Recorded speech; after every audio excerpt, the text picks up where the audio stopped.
भूर्भुवस्सुवः तत्सवितुर्वरेण्यं भर्गो देवस्य धीमहि धियो यो नः प्रचोदयात् ॐ भूर्भुवस्सुवः तत्सवितुर्वरेण्यं भर्गो देवस्य धीमहि धियो यो नः प्रचोदयात् ॐ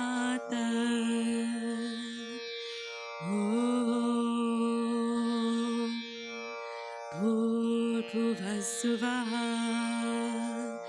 तत्सवितुर्वरेण्यं भर्गो देवस्य धीमहि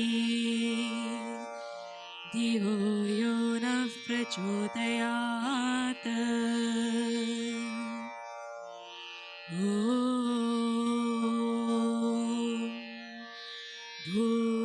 भूर्भुवस्सुवः तत्सवितुर्वरेण्यं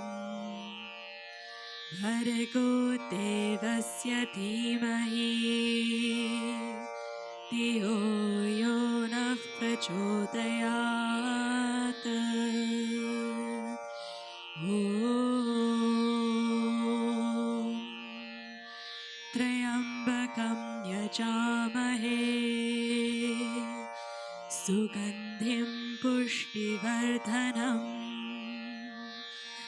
उर्वारुकमिव बन्धनान् मृत्योर्मुक्षीयमामृतात् ॐ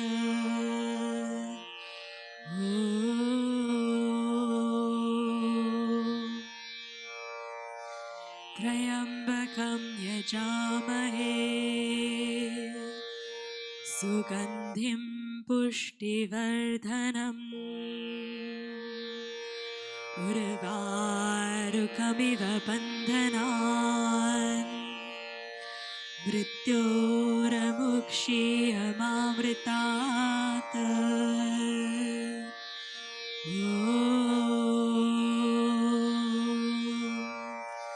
त्र्यम्बकं यजामहे सुगन्धिं पुष्टिवर्धनम् उर्वारुकमिव बन्धनान् मृत्योर्मुक्षीयमामृतात् ॐ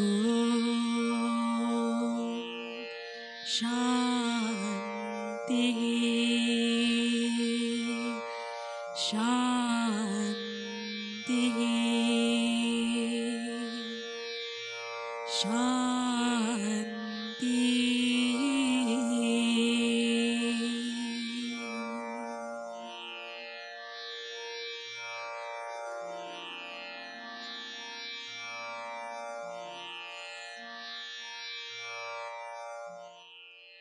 Welcome, everybody. So lovely to see you for today's plenary session. Thank you for coming. These sessions are really at the heart of the festival, a wonderful way to learn a little bit more about the path of yoga, expand your perception, perhaps, of what yoga is, and how to reach the state of yoga. Today's session, we're going to focus on the idea of moving from pain to purpose, which is essentially at the heart of all yogic practice. We have a wonderful panel of esteemed yogis, masters. So I will introduce them and we will get right in. Shri Gauranga Das Prabhu, welcome.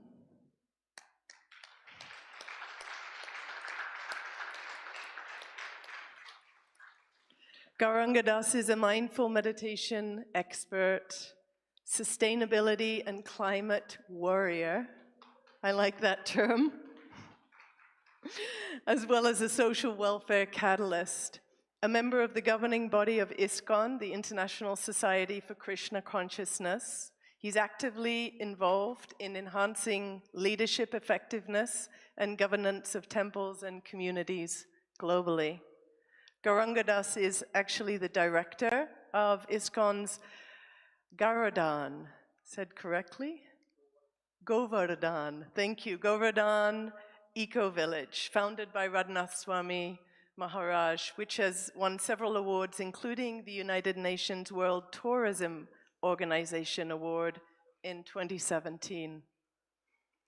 He's also authored 2 national bestseller books, Art of Resilience and Art of Focus. Feel like they are very relevant for these times.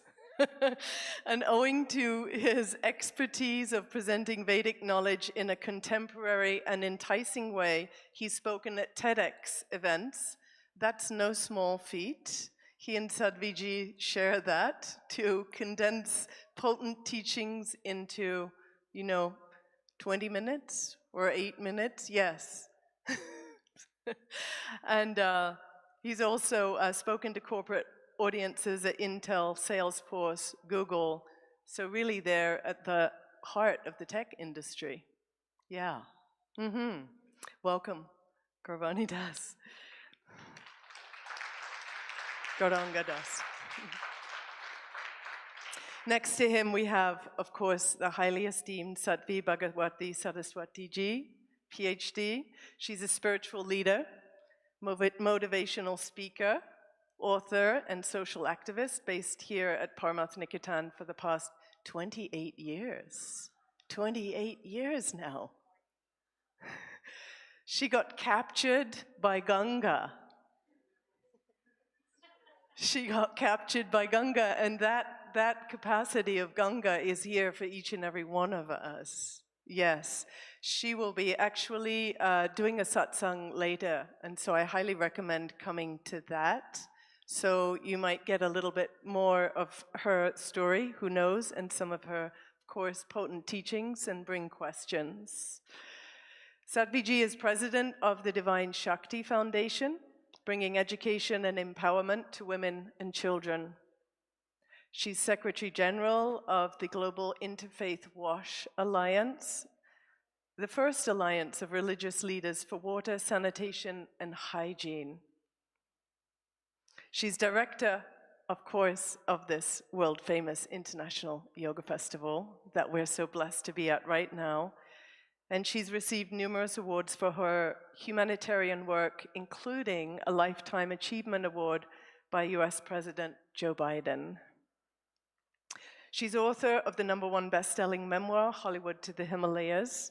I highly, highly recommend you read it. It's truly a journey of devotion. And if you're wondering how to ignite a new level of devotion in your heart, I recommend you read the book. So welcome, Sadhviji.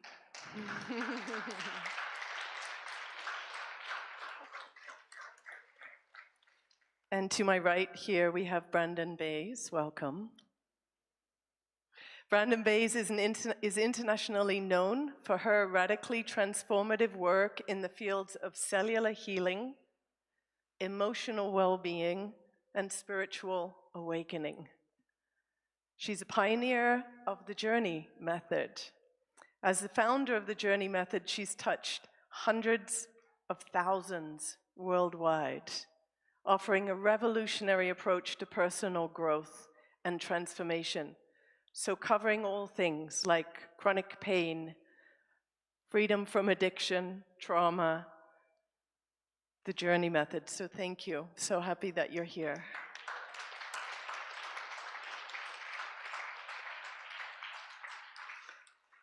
So if we look at this topic of transforming pain into purpose, and we look at the heart of Vedic wisdom, speaking of the idea of moving from darkness to light, we understand how important this process is. And we might also see that as we overcome a pain in our life, particularly some of these deep-rooted pains that are holding us in a particular pattern, should we say, of being that is creating suffering in our lives, as we overcome that, there is often this deep sense of wanting to share with others our own journey of.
Because when we walk through our lives, so much of what is happening to us comes from our unconscious habitual way of being, doesn't it?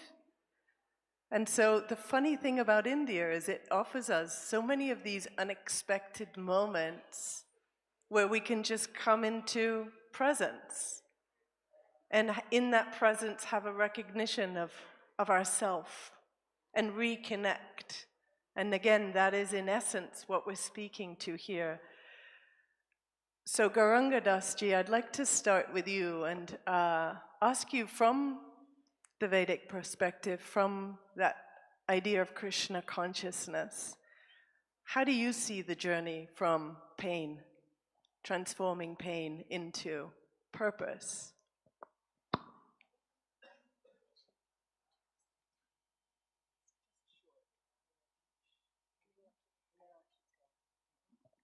Thank you very much, Sadhviji. Thank you very much for inviting me on this panel. It's a beautiful topic, pain and purpose. In the Bhagavad Gita, Krishna explains, Dukkhalayam ashashvatam. This material world is a place of misery. So, the misery is guaranteed in three ways. Adidaivik, that which is inflicted upon us from nature. Adi Bhautik, that which is inflicted upon us from other living entities, and Adhyatmik, misery which is inflicted from within by our own mind and senses. And in fact, my own journey towards spirituality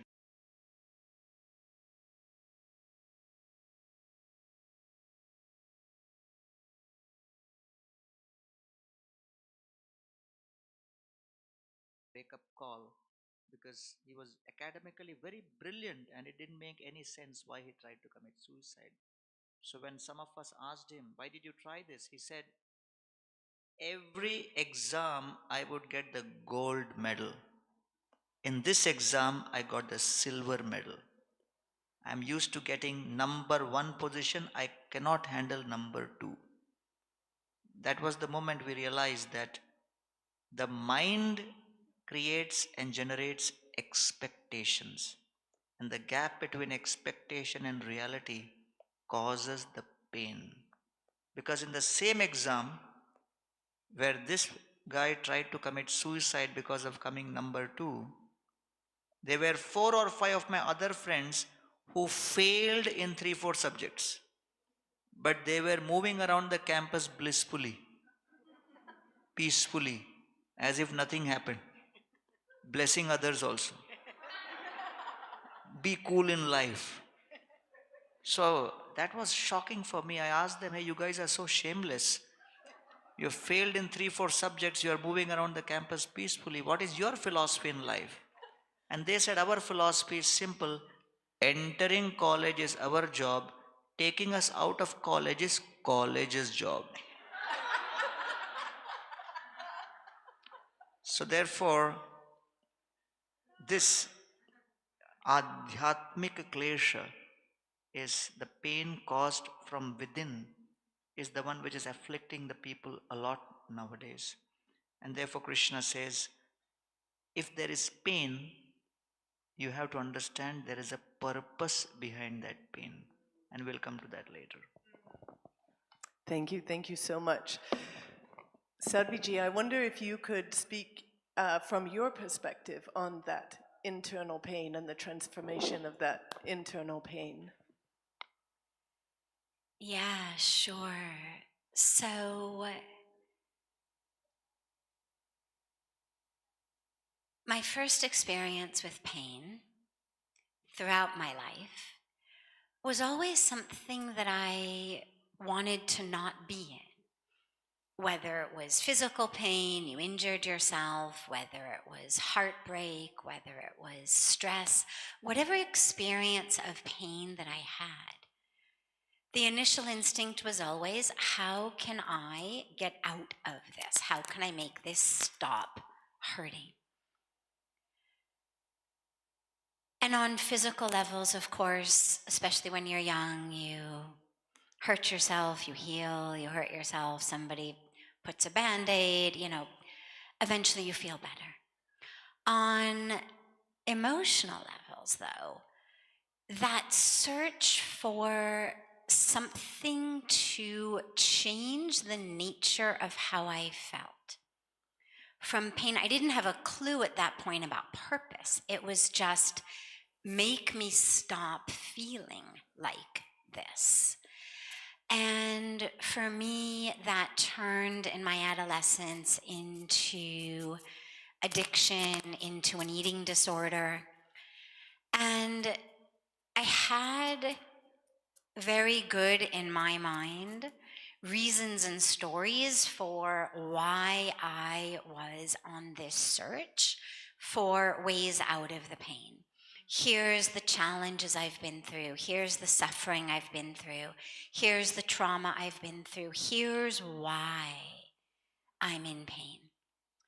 And without going into the depth of the full story, when I came to India at 25 with a backpack, not consciously seeking or searching, I wish I had been. It's actually quite embarrassing to admit, almost 30 years later, that I didn't actually come looking for this, but I didn't.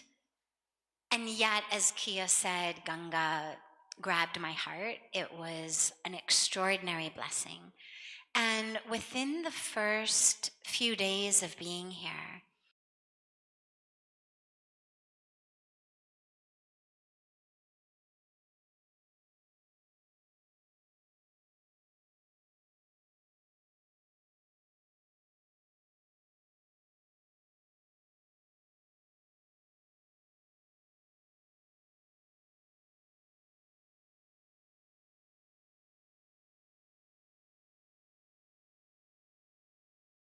about fear.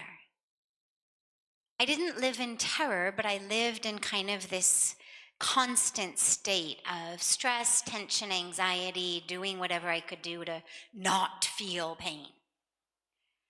And of course, as anyone who's ever not tried to think about something or tried not to think about something, what you know is that's all you end up thinking about, right? I mean, it's that famous example of, okay, close your eyes to meditate, and whatever you do, just don't think about elephants or monkeys. And of course, all you do is then think about the forbidden elephant or monkey. And in the same way in my life, with this goal of don't feel pain, don't think about this, don't think about that, all I was filled with was stress over how can I not think about it, stress over how to feel something else. And I asked Puja Swamiji about this fear, and he said, you fear because you don't trust. And I gave him my full story. Here's why I don't trust. And he said to me, are you going to take that to the grave with you? I was 25. And again, it's a beautiful, much longer story than there's time for just in this very moment.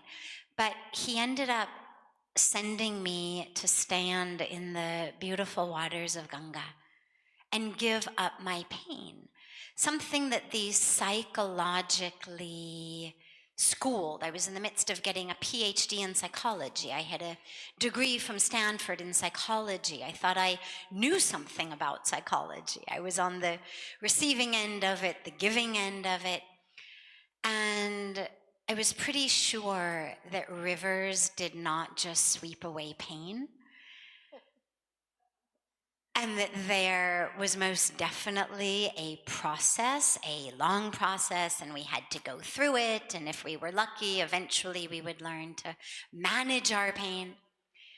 The idea that I actually could be free of it, that simply managing my emotions, managing my addiction, managing my relationships, managing this, that somehow that wasn't the highest goal of life, had never occurred to me. And yet here I was on the banks of Ganga having a master say to me, give it to Ganga. And it worked. It's been an extraordinary experience. We'll talk more during this session and other sessions. It's been extraordinary. Just the very last point to mention about this is what I have learned is pain is not something to try to either manage or avoid or numb, which is what most of our reaction is, but it's a window. It's a window into something that is awry, whether it's pain in your leg because you've been sitting on it and you've cut off the blood circulation and you better move it before you create permanent damage, or whether it's pain in your mind over some way of thinking, not something someone else has done, but our way of thinking and identifying with what has happened. And if we can use it as a window toward transformation, a doorway, a portal into transformation, then that alchemy happens. Thank you so much, Sadhviji. Beautiful. So much to reflect on there in our personal journeys with pain.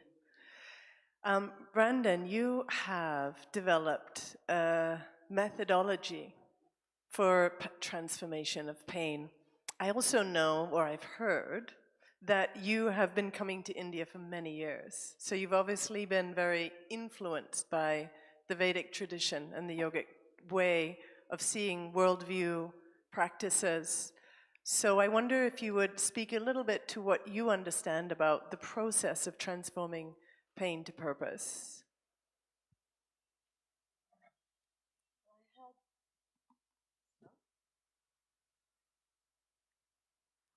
I had quite a profound experience of how pain gets stored inside the body, and I'd been in the whole field of mind-body healing and life transformation, and I was 39 years old and was living this, what would be called a Vedic life, very yogic life, doing all my practices and vegetarian, etc. And the last thing I expected to happen was I ended up being diagnosed with a basketball-sized tumor. And part of the gift in my own healing journey, and I was really catapulted on quite a profound and radical spiritual journey when I got this diagnosis. And without drugs or surgery, I, in 6.5 weeks' time, healed. Part of the gift of that healing journey was I was guided, and I feel it was a download from grace, to find a way for all of us to go inside of our bodies and get access to something that's called cell memories. And what we know about emotional pain and our cells is when we feel a strong emotion, and as Sadhviji said, we suppress it, it releases a quantifiable biochemistry into the bloodstream that will go to certain cell receptors and block them, rendering those cells incapable of communicating with the rest of the cells in the body. And if over time illness happens, it happens in the part of the body where the cells are blocked. And conversely, what we also know to be true is when emotions are felt freely, naturally, like a child does, our cell receptors remain open. Now, I was at the cutting edge of the field at the time that I got diagnosed with this tumor, and I'd studied what was going on with the cells and how the emotional pain gets stored inside the cell, and before that cell generation dies, it passes on its cell memory, its consciousness. The whole programming gets passed on to the next cell generation. So the next cell generation is born as an exact replica of the previous one. As a matter of fact, when I got to the oncologist and was diagnosed with this massive tumor, she said it probably started as one cell when you were 8 years old. And it replicated into 2, and then, by the end, it was replicating quite exponentially and aggressively, and I looked like I was 6 months pregnant, though I wasn't. But part of the gift of my own personal journey is I learned, as Sadhviji was pointing to befriend the emotions.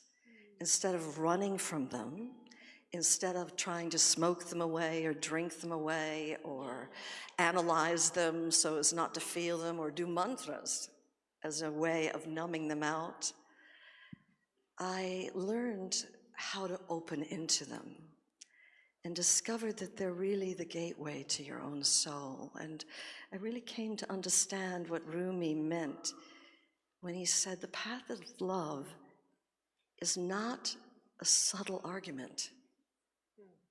The door there is devastation. How is it birds make great sky circles of their freedom? They fall, and in falling, they're given wings. And in my own personal journey, I ended up opening into an emotion that was one that I'd spent my life running from. As you said so eloquently, that I would have done anything not to feel. But when your life depends upon it, you're willing to do just about anything. And I was called by grace to finally let this. And I was overcome by not just fear, but terror. And I can tell you, I wanted to run out of that chair. I wanted to do anything. I wanted to run out of the room, but actually feel the terror. But something inside of me knew that I had to finally open with this. And the fighting stopped. And as I let go into the terror, I fell into a feeling of absolute guilt. And again, I was overwhelmed by the guilt. I wanted to jump out of my body, but something understood it was important to allow it. And again, I felt into a profound sense of loneliness. And it felt like this loneliness was everywhere. And as I surrendered wholly to it, I fell into a devastation where the whole room turned into a field of nothingness. And I didn't know this, but we all have fear of the unknown. And I thought, if I go into that black hole of annihilation, I'm going to die. And so I fought. This was the one time I fought. I was not going to let go into this black hole of nothingness. And finally, after a long period of time of fighting, something inside of me just let go that tiny bit. And I fell into this nothingness. And then the whole room was flooded with light. And the recognition that the light was everywhere, in everything. And in resting in that light, I realized that that is who I am. This omnipresence. I didn't actually have a name for it. The peace, joy, innocence. It was everywhere, in everything. And when this took place,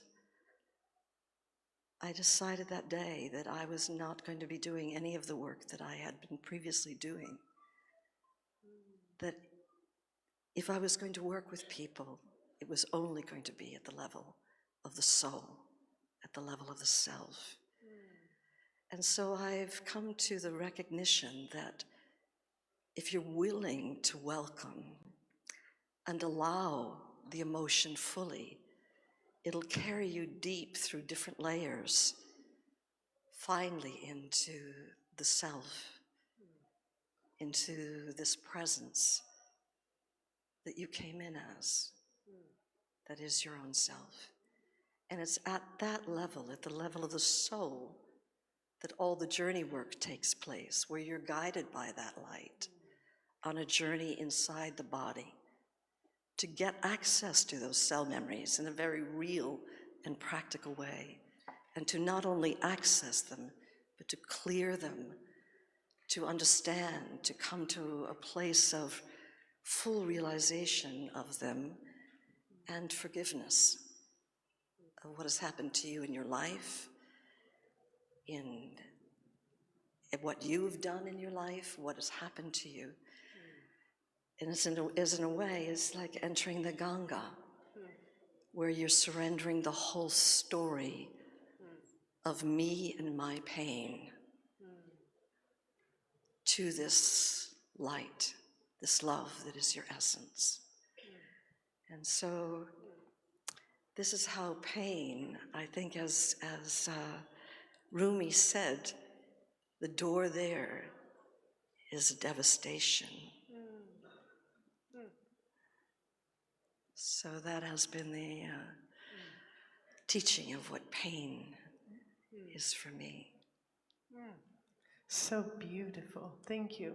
Thank you for sharing that. Deeply moving.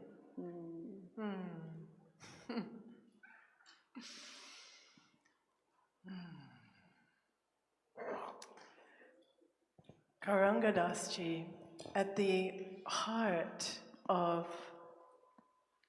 your tradition is devotion. And I wonder if you could speak a little bit from your perspective of this transformation of pain, especially in the emotional body, to devotion. So Krishna explains to Arjuna in the Bhagavad Gita, Matra sparshaastu kaunteya shita ushna sukha dukkhada agama apaino anityas tantitikshasva bharata.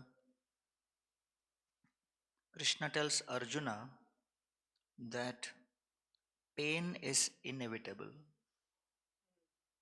The entire creation has been designed to give pain. But you have to understand the purpose behind the pain. If I place my finger in a burning fire, I experience that pain. Now the question is pain good or pain bad? When I experience that burning sensation and pain in my fingers, I immediately withdraw and retract my hand. If that experience of pain was not there in my fingers, I may continue to place it in the fire and my hand would melt. So, Krishna is explaining that first of all, you have to transform the narrative you have towards pain. Pain is not bad. Pain is good when you understand the purpose behind that pain.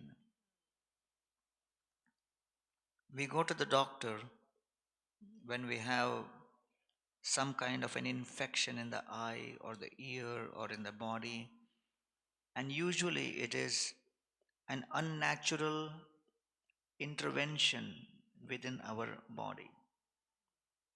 Either it's a tumor or a bacteria or a virus.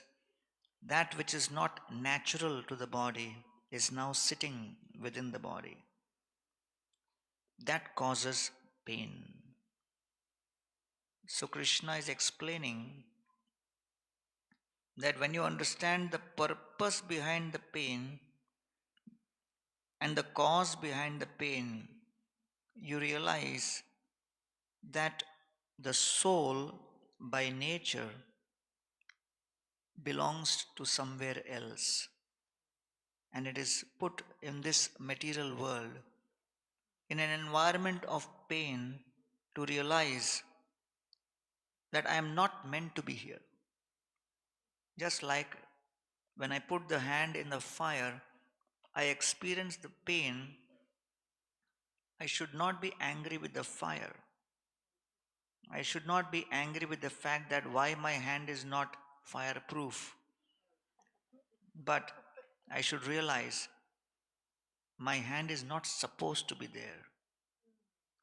So the pain which we experience in this world is ultimately meant to underscore this very important principle that in the traditions of the Sanatan Dharma, all spiritual paths can be understood based on 5 principles.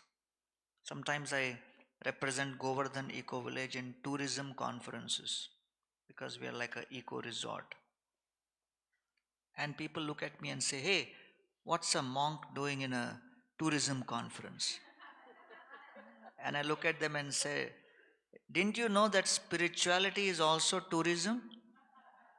Tourism is about taking the body from one place to another, and spirituality is about how to take the soul from one place to another.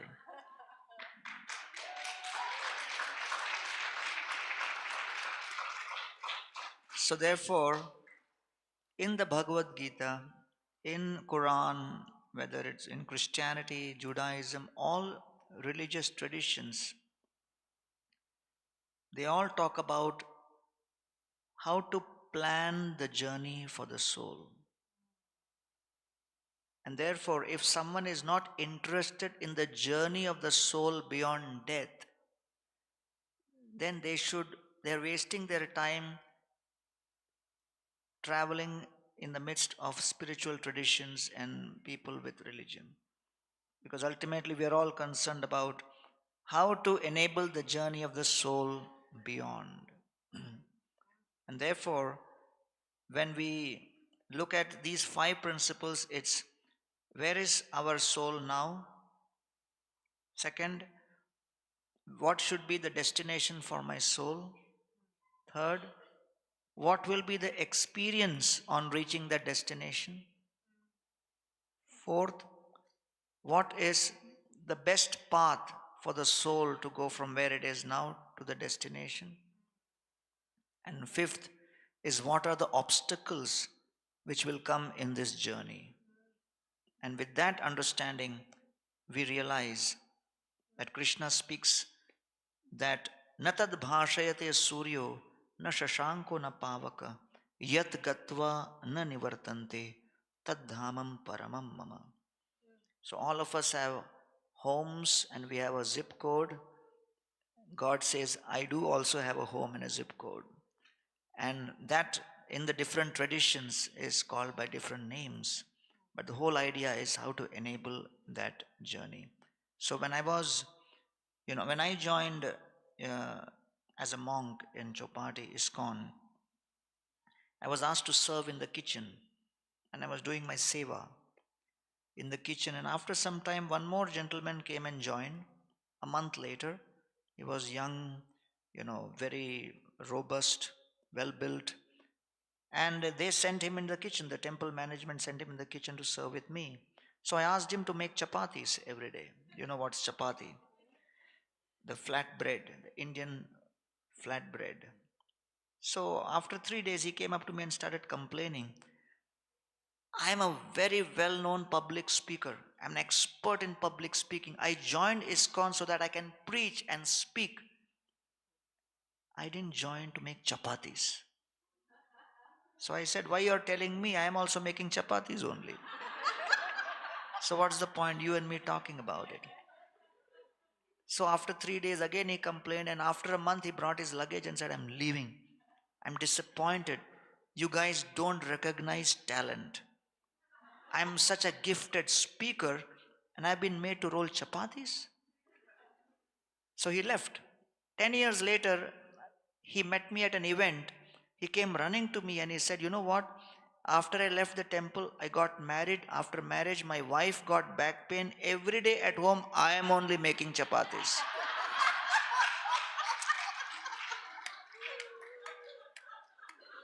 So coming back to the shloka I quoted, Krishna tells Arjuna,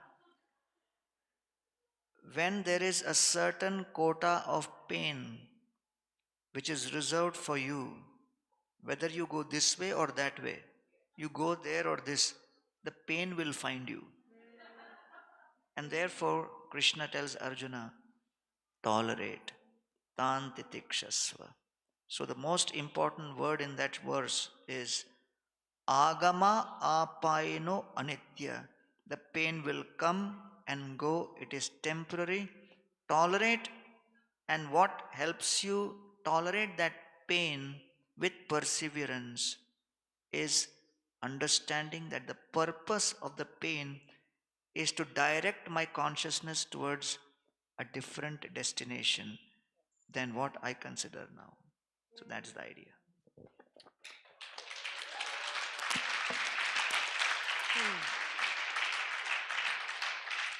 Thank you. Thank you.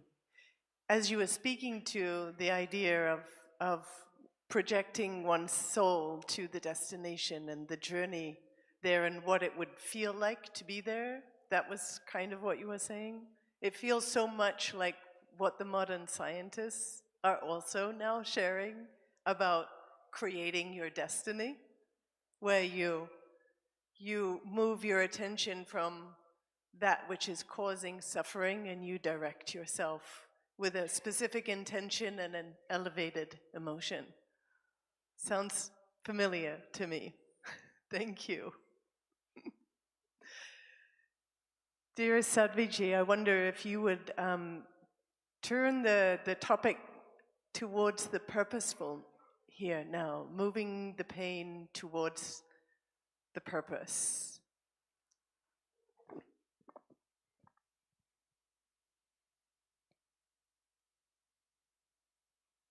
So, as I had mentioned earlier, to me, the pain is that doorway. It's a portal. It's a window. Choose your metaphor.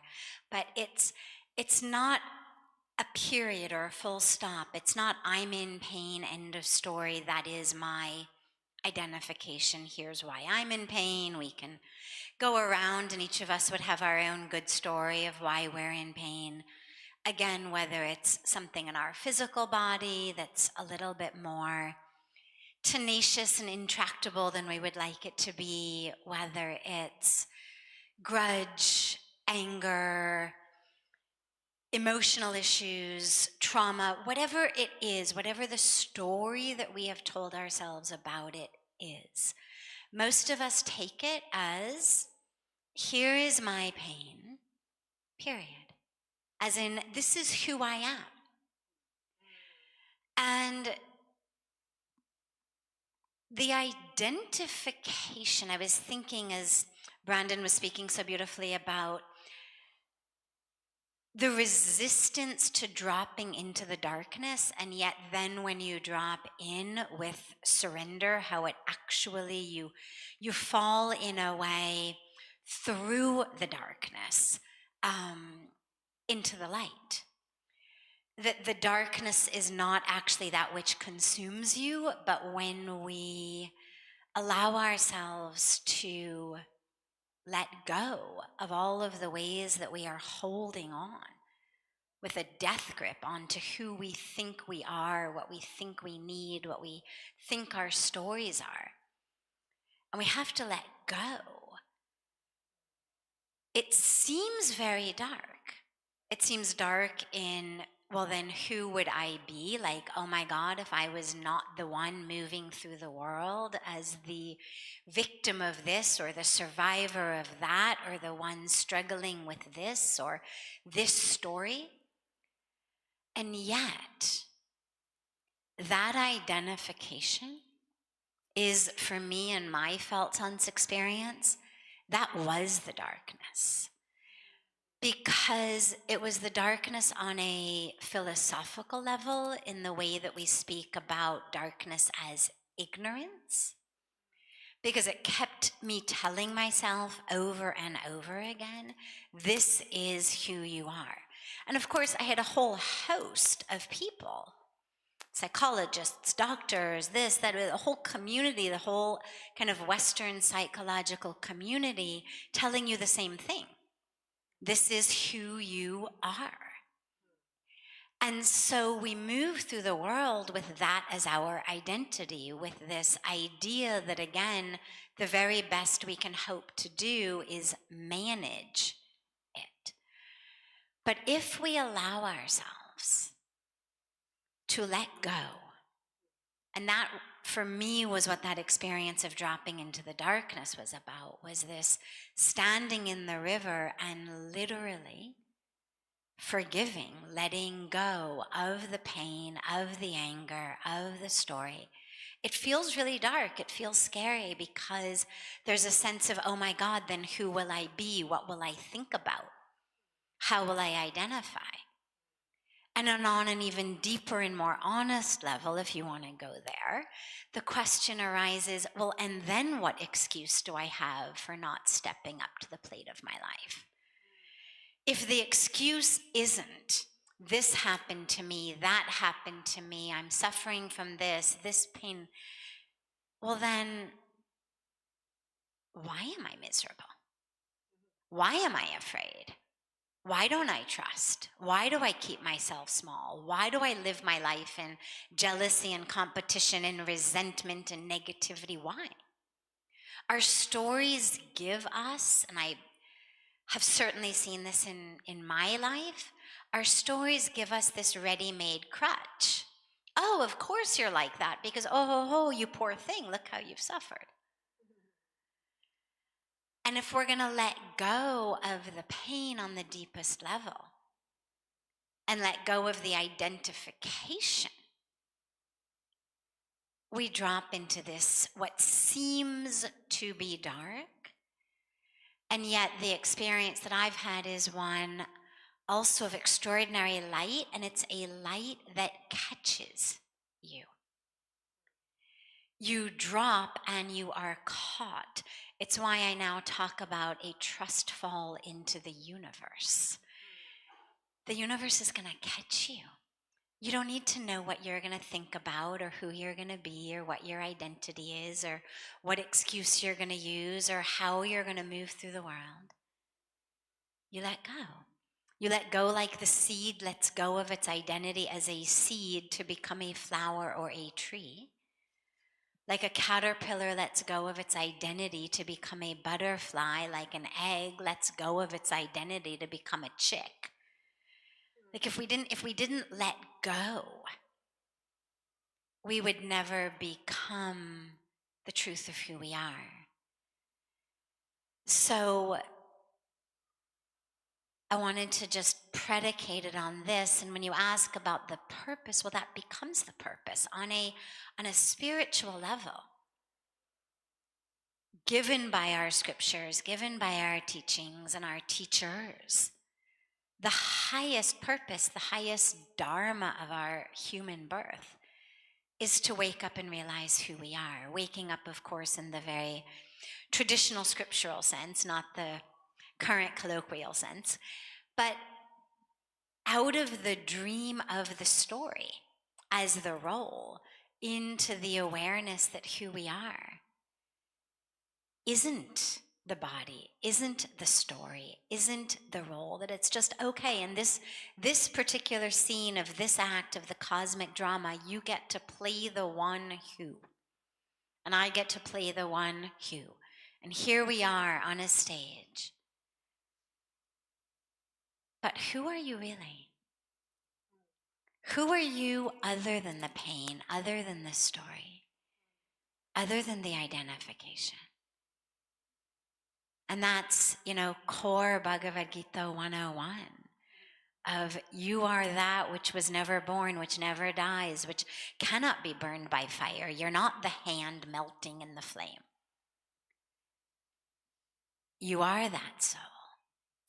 And for me, on a purpose level, I found my purpose in letting go. When I knew that I was meant to be here, from the very first moment of standing on the banks of Ganga, long before I had met Puja Swamiji, long before I'd been given instructions around forgiveness and healing, but just standing on the banks of Ganga, having her incredible darshan, and having that experience of being in the presence of the divine, coming from a background of not being religious, not even being someone who said, well, I'm spiritual but not religious. The idea that there was a pervasive divine source spirit that pervaded everything, and me, like that I was not separate from that.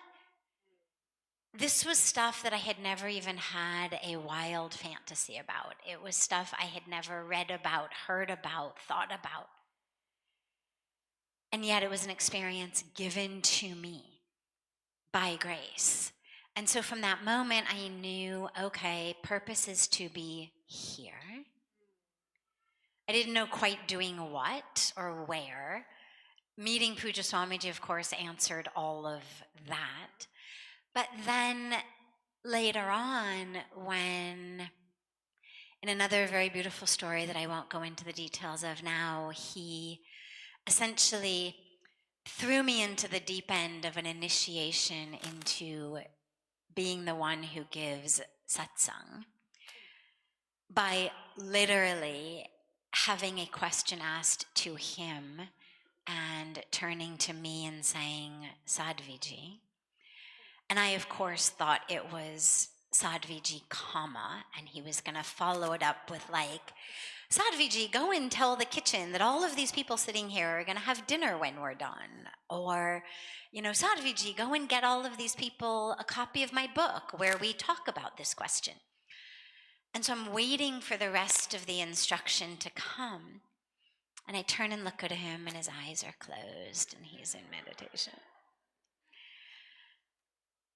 And I realize it was Sadhviji, period, not Sadhviji, And in that moment, of course, I first thought, I've got to figure it out. I've got to do it. What am I going to talk about? And in that, I realized there was no way it was going to happen. I started to have a very spiritual version of a panic attack. Spiritual as in I looked very spiritual from the outside, I'm sure, like my eyes were closed. I was sitting like this, but inside I was panicking. Had no idea what I was going to say. All of these people are staring at me.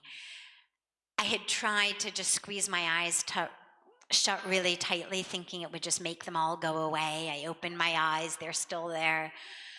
One last ditch attempt that maybe my guru was going to save me. I look over at him and he's still just meditating. Like there was no way he was going to do anything other than just meditate.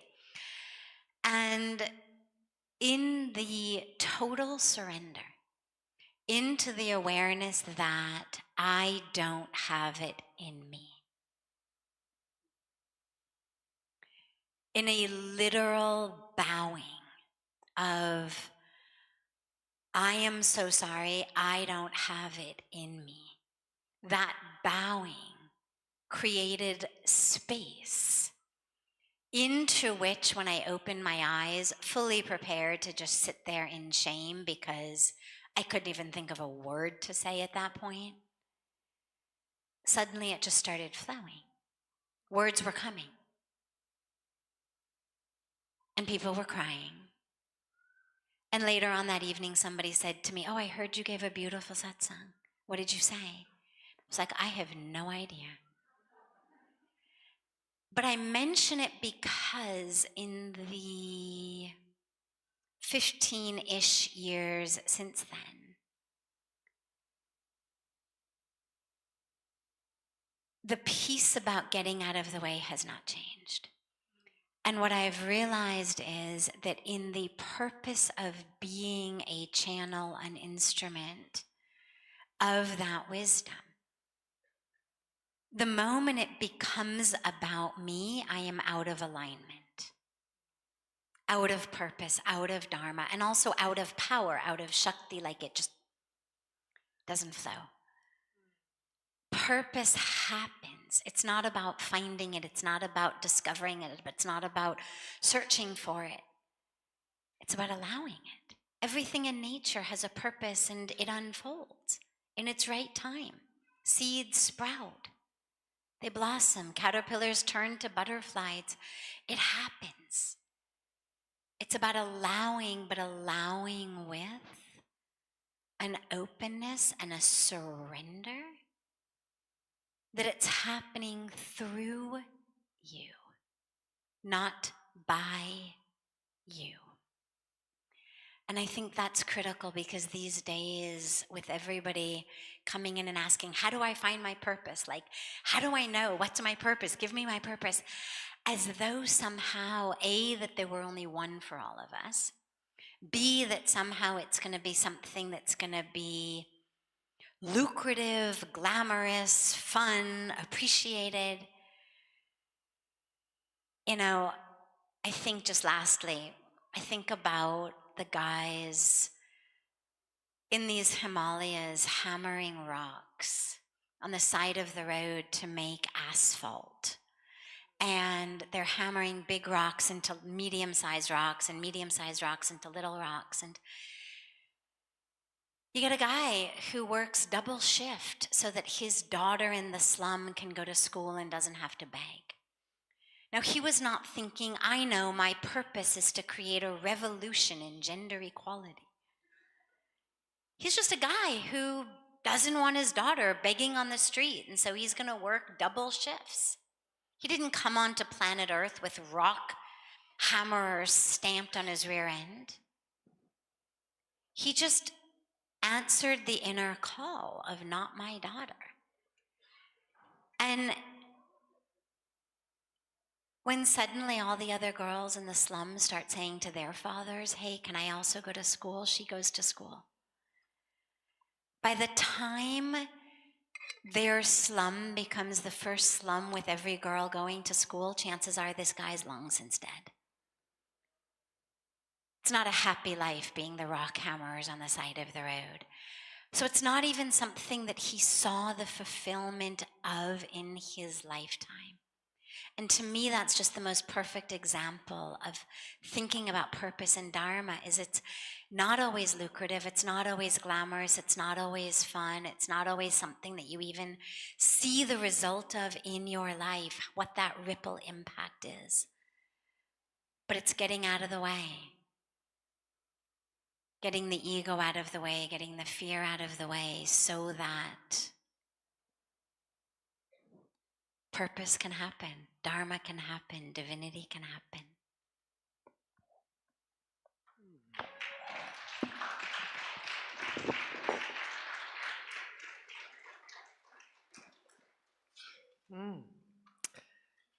I'm sensing there's this common theme of courage needed in this process of healing, being willing to face it, to name it. And that process of trustful surrender, what was your name for that, Sadhviji? Trustful into the universe. Thank you. Well, you know, we do it in schools, right? In these corporate training programs. Oh, yeah. You fall into the arms of some random stranger, they always catch you. We trust a random stranger and not the divine. Thank you. So, Brandon, I wonder what you would like to add to that from your experience. To purpose. Yes.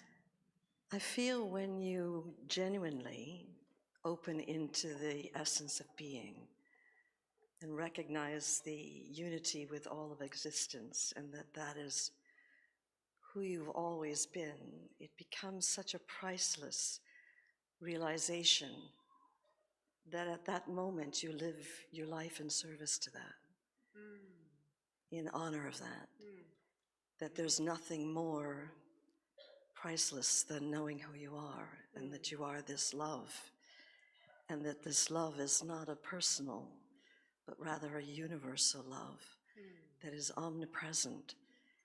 And in this body, it shows up as a wordless guidance, more as a pull, and how that is being pulled in a wordless way in service. And so, for instance, the journeys used in hospitals and by medical doctors and in 39 countries that we work in. And I'm not asking what's my purpose, is how can I be used? That's it. And then there's no questioning of how I can be used, because this love is the only thing that can be trusted. The mind comes up with all kinds of nonsense, and the body comes up with all kinds of pain. But the heart is always true. And that wordless guidance will pull you around the world to be used. But at no point is it Brandon Bayes being used. It's just some sort of service is happening, and it's kind of none of my business. It's a non-personal kind of service to healing and awakening that's happening around the world and all the countries that I work in. And so purpose here just is. When all of me gave my life in love with this that is here, then the only option, and it was a choiceless choice, was to be used by grace in service to that awakening and healing. And that's it. It's not a question I ask myself. Just truth is, love is, and some sort of movement is happening in that, in service.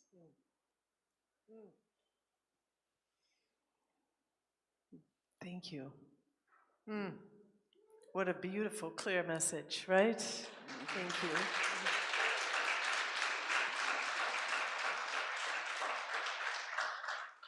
the choiceless choice. So there's the yoga. If we want to access that sense of purposeful action, then we're doing the work necessary to access this space that both Sadhviji and Brennan have spoken to, this space where the choiceless choice happens. And we feel, I love that you described it like feeling the pull. You're pulled. It's like spirit, soul is pulling you. And we're following that, and the ego doesn't get to hijack the experience that way, because in the pull we're still having to surrender in each moment. So it's not coming from the head, it's coming from the heart. So powerful. Thank you, thank you. So I'd like to open it up and see who may have a question for any one of our panel, or maybe for all three. So please raise your hand if you have a question.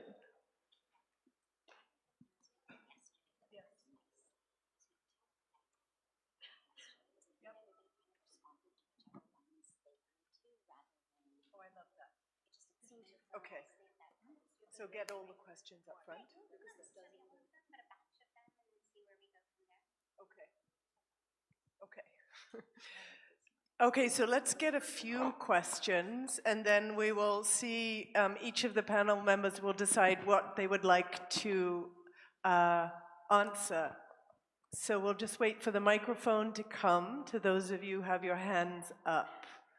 And we'll hear the questions first. If needed, we'll come back to you to repeat. Jai Gange, everyone. Namaste.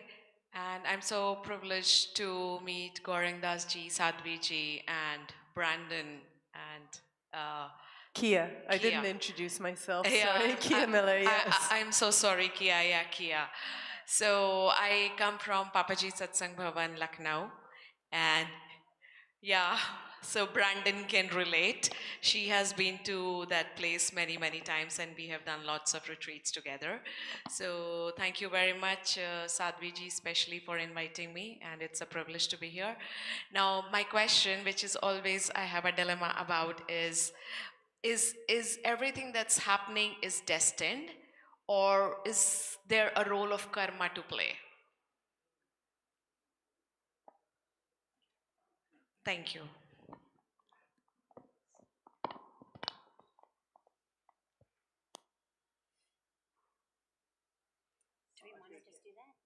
Okay, we'll just do that one first. Do you want to do that, or whatever you want? Anything you want is perfect. No, we said it. Let's do it.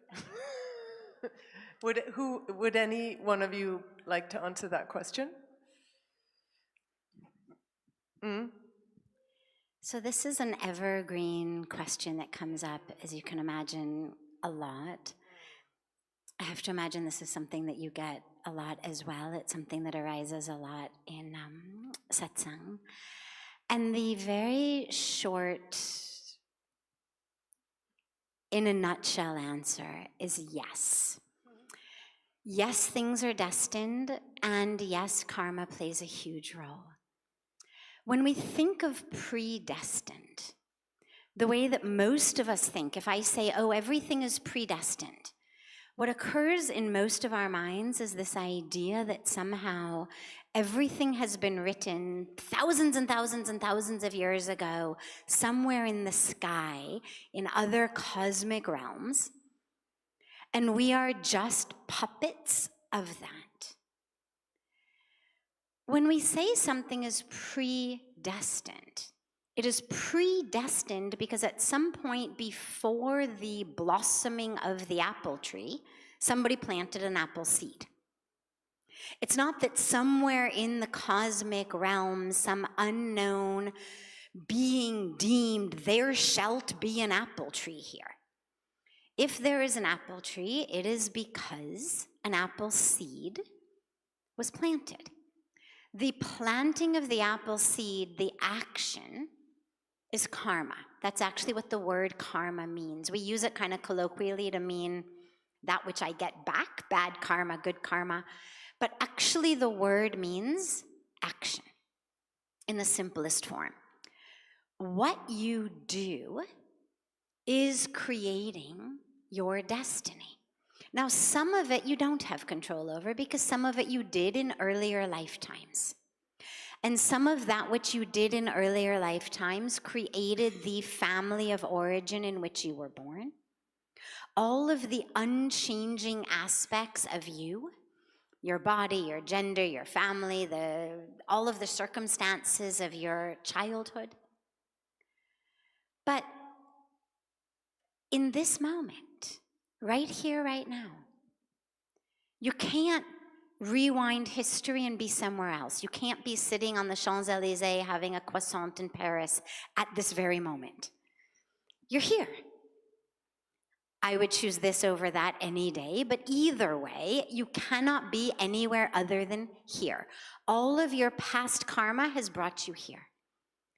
But now what you do here is creating your destiny for tomorrow, next month, next year.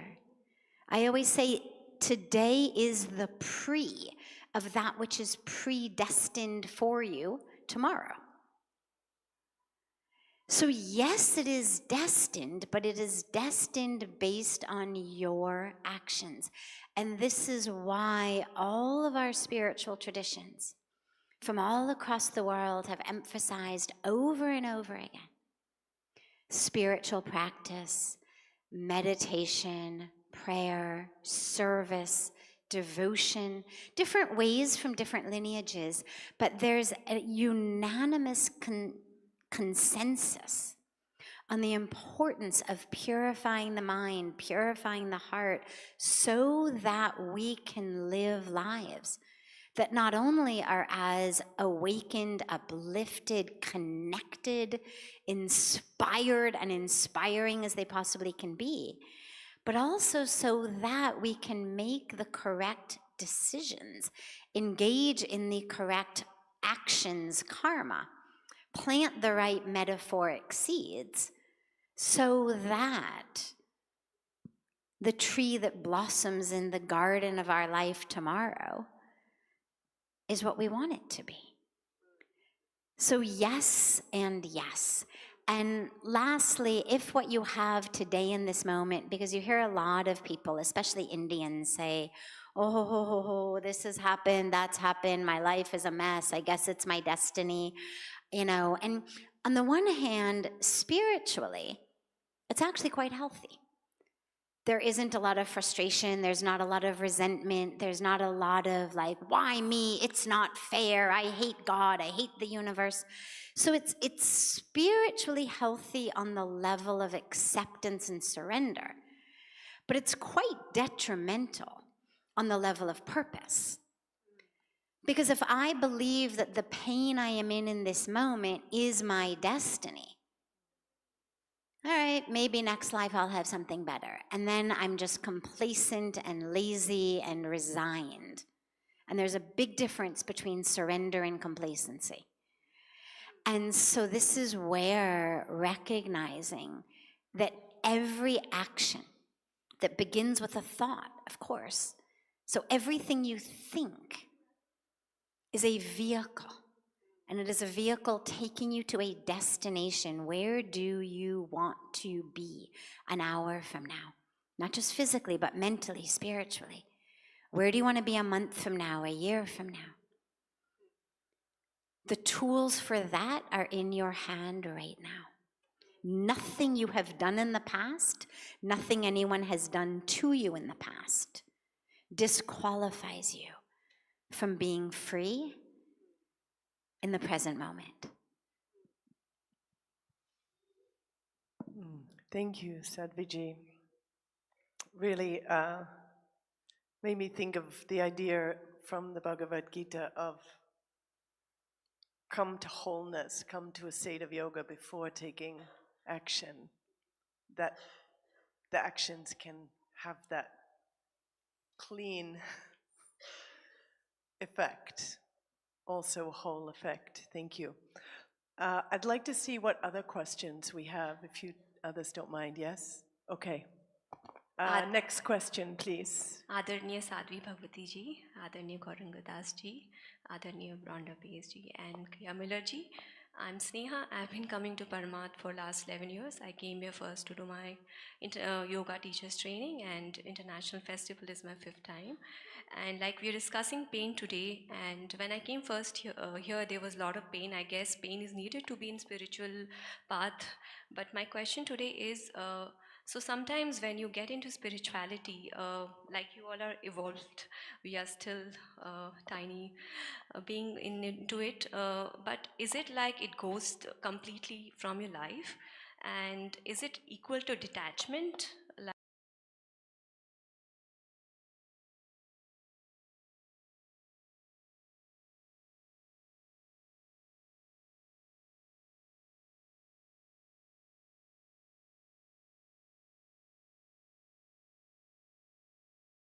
culture, society, not in the spiritual life.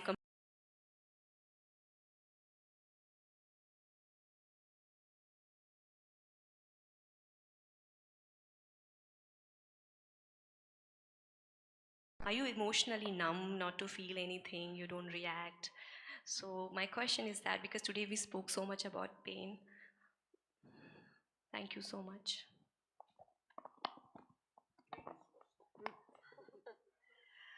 Well, this is kind of the area where I had to learn that lesson, because I've been on a spiritual path my whole life, and started seeing masters at the age of 19. And of course, there's always this spiritual lesson of detachment and keeping distance, as if the pain, the emotional pain, will prevent you from experiencing freedom and enlightenment.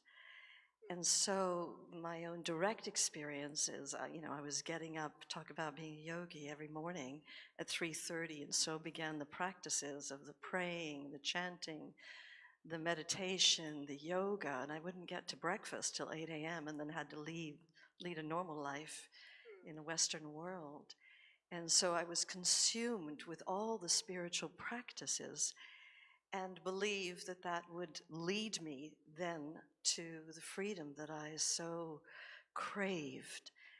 And yet I found, when I had to finally face a life-threatening situation, that instead of doing my mantras to override the pain, instead of doing my practices to calm the terror I was in, instead of doing all the ways I've learned to avoid feeling, the invitation from grace, because my life depended upon it, was to open instead of running from fear. And fear's like a tiger. It'll hunt you down. The only option is to turn and face and offer yourself into the tiger's mouth of that fear.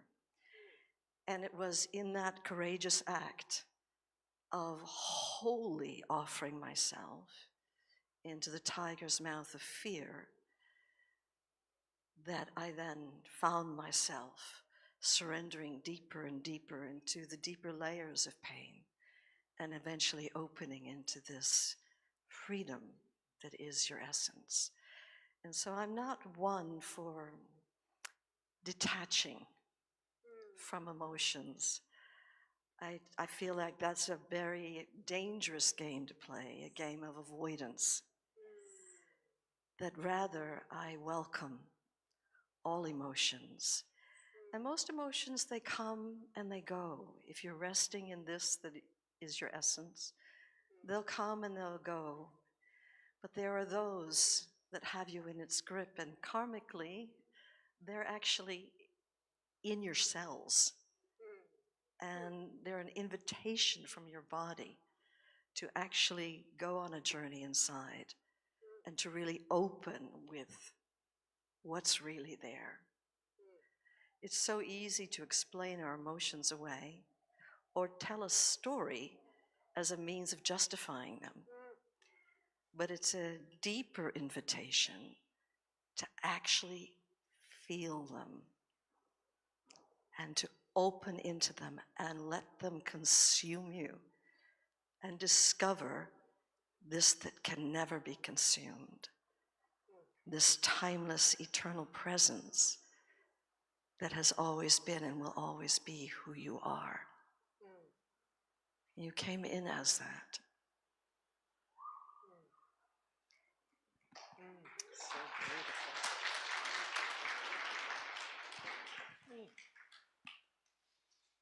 I think we have time for one more. Do we have time for one more? Yes. We have time for one more. So one more question. Yes. Thank you so much to this beautiful, esteemed panel here for allowing me to ask a question. Do you mind standing so we can see you? Oh, I'm right here. Oh, you are standing. I can't am. see you. Hi. Hi, Forgive Kia. me. Thank you so much. I so appreciate it. My question is in the case of when there is a life-shattering pain, when it's a pain that's so traumatic that the psyche cannot handle that pain all at once, such in the case of a traumatic loss of a child, for instance, or a decimation of a family or a village or other traumatic events, perhaps there is a unique pathway through this pain and into the resultant realization of our purpose through that event. Wondering if you could speak on that. Thank you for that question. There is a battle on how to tackle pain. On one side, we have the modern psychiatry and psychologists, and they have the magic pill. But why all of us have gathered here on the bank of the Ganges, and as Sadhviji wrote the best-selling book, From Hollywood to the Himalayas, but I would suggest that in future she writes one more book on how challenging, tough and painful it must have been to create this entire beautiful ecosystem over several years. And that book should be From the Himalayas to the Yogalaya.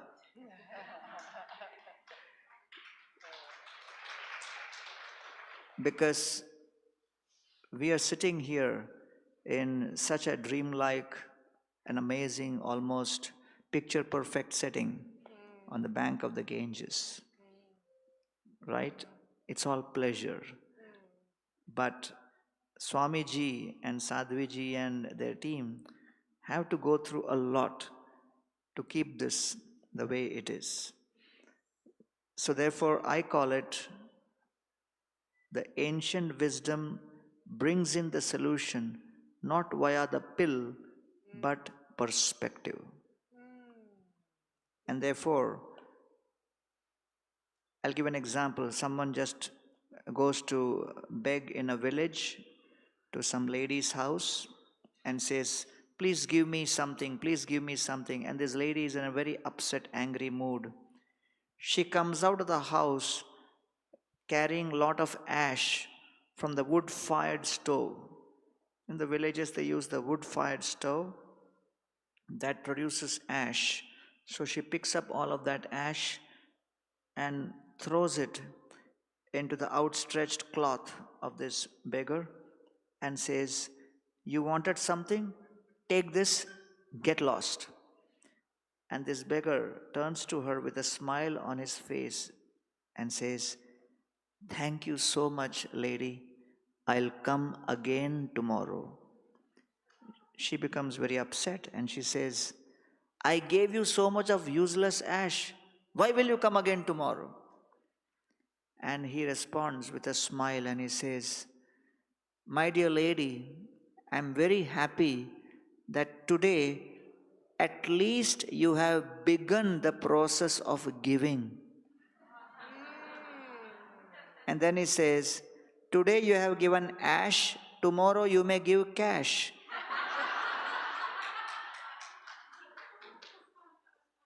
So, when we look at a building 40-story high, and there is a 6 foot some inches man standing there looking at that building, it's overwhelming because you cannot see the end of the building standing right next to it. So if someone says that I have a problem, a trauma, an event which I'm unable to overcome, it's just standing right in front of me, I can't see the beginning or the end of it. So what happens is, in certain helpless situations, we become hopeless. So therefore, when we go through that period of discomfort, we become disoriented, we become disconnected, but we should not allow ourselves to be defeated. And therefore, how do you look at that building? Standing right next to it, it appears impossible to cross. But you sit in a flight and you go about 30,000 feet from the sky, that building, 40-story, looks like a matchbox. The size of the building has not changed. The size of the problem may not have changed. Your talents and skills and situations may not have changed. But when you look at things from a different perspective, looking at the problem from a different perspective helps you heal.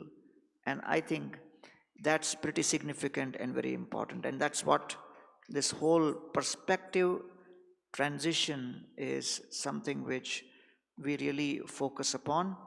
And therefore, in my own journey, I have seen that, like you talked about loss of a child. We celebrate Janmashtami in temples across the world. And on Janmashtami, we focus on the bliss of Krishna being born and appearing. But how many of us meditate on the trauma which Vasudeva and Devaki went through on the loss of 6 of their sons? They lost 6 sons, but still, in that helpless state, they did not become hopeless. They continued, and they had the perspective that Krishna will appear. Therefore, the Bhagavad Puran calls this Tatascha Shauri Bhagavat Prachodita Sutam Samadaya Cha Sutika Grihat. Vasudev is glorified as Shauri, brave. He never fought a battle, he never won a battle. So from the perspective of Vedic wisdom, brave is not someone who wins a battle, but brave is someone who refuses to accept defeat in any kind of situation and perseveres till the very end.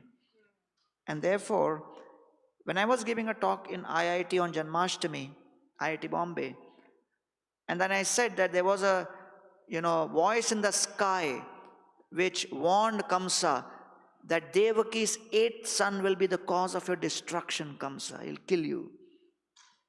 And then, afraid of that, Kamsa put Devaki and Vasudeva in jail. So after the class, one student, IIT student, walks up to me and he says, hey, you spoke about that voice in the sky to Kamsa, that the 8th son would be the cause of death. But Kamsa could have put Vasudeva in one jail, Devaki in another jail, not a single son would be born. So didn't he think of such an idea? So I said, what to do? Kamsa did not go to IIT like you. But all of our wisdom traditions are focused only on one thing. Pain is inevitable.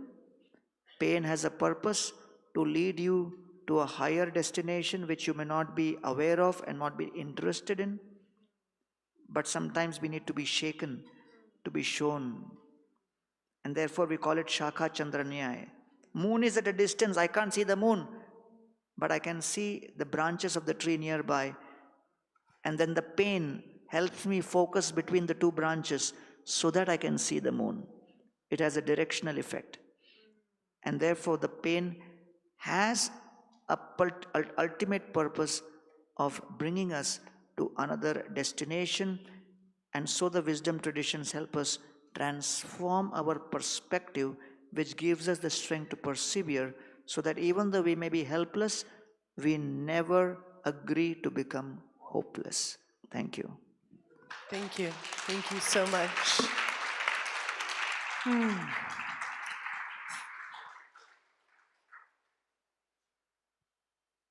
As Kia concludes this beautiful panel, I just wanted to take a moment to get a very big round of applause for her, as well as our beautiful, beautiful moderator. Kia, for those of you who don't know, is an extraordinary, I don't like the word just yoga teacher, because it somehow implies that you just stand in front of a class of people on mats and teach them how to do that which tragically in much of the world we consider yoga, but is just the asanas. And our yogacharyas here are so much more, and you are so much more than that. She truly shares the depth and the fullness of yoga, which is union, and whether it's using the body, using the breath, using the power of mantra, using the power of meditation, using the ancient scriptures and teachings to access that very truth of who we are, that union of Jivatma to Paramatma. And she's been coming to International Yoga Festival for many, many years with her beloved husband, Tommy Rosen. They've been pillars of this festival. And thank you so much for moderating today's session with your usual grace and brilliance and presence and attention to the moment and that which is flowing through in the moment, so that you can serve as that channel for grace. So thank you so much.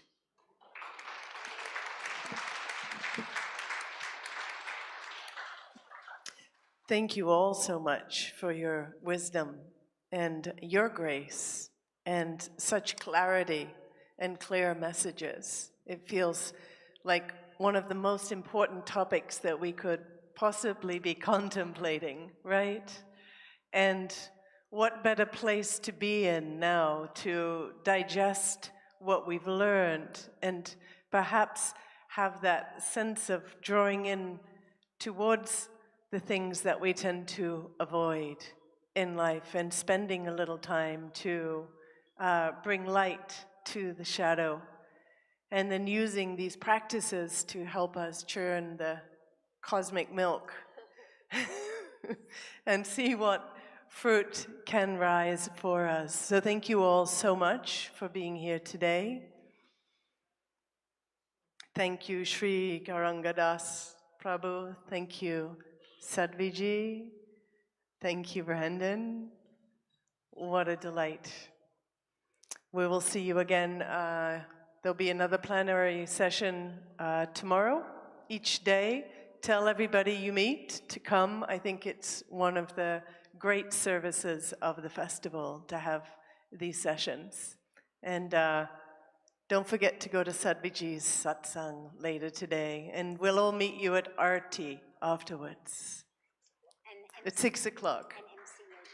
An MC Yogi after that, just to, keep it real and dance. All right, thank you so much.